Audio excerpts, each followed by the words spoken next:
Assalamualaikum dan salam sejahtera kepada seluruh masyarakat. Saya dia dari dalam episod ke-13 siri 100 pesanan pengetua AI.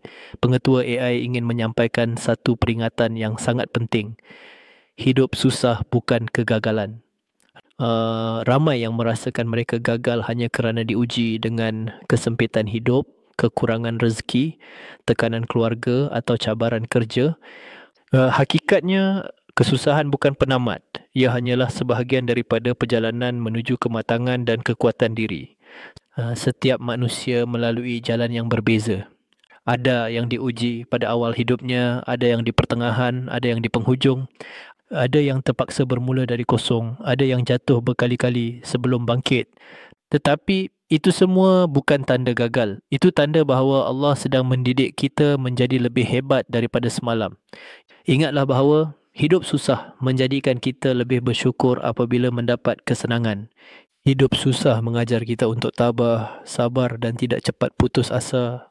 Hidup susah menanam rasa empati agar kita tidak lupa membantu orang lain. Hidup susah membentuk karakter yang lebih kuat dan lebih matang.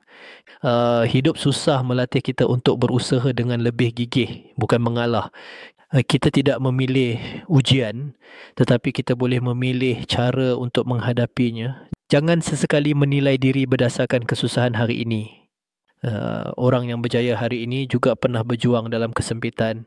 Yang penting, jangan berhenti melangkah. Setiap hari kita bangun dan mencuba lagi, itu bukan kegagalan, itu kekuatan.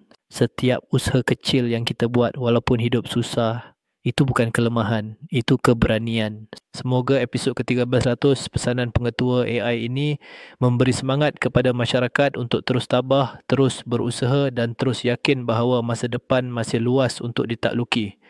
Jika pesanan ini bermanfaat, jangan lupa subscribe channel Pengetua AI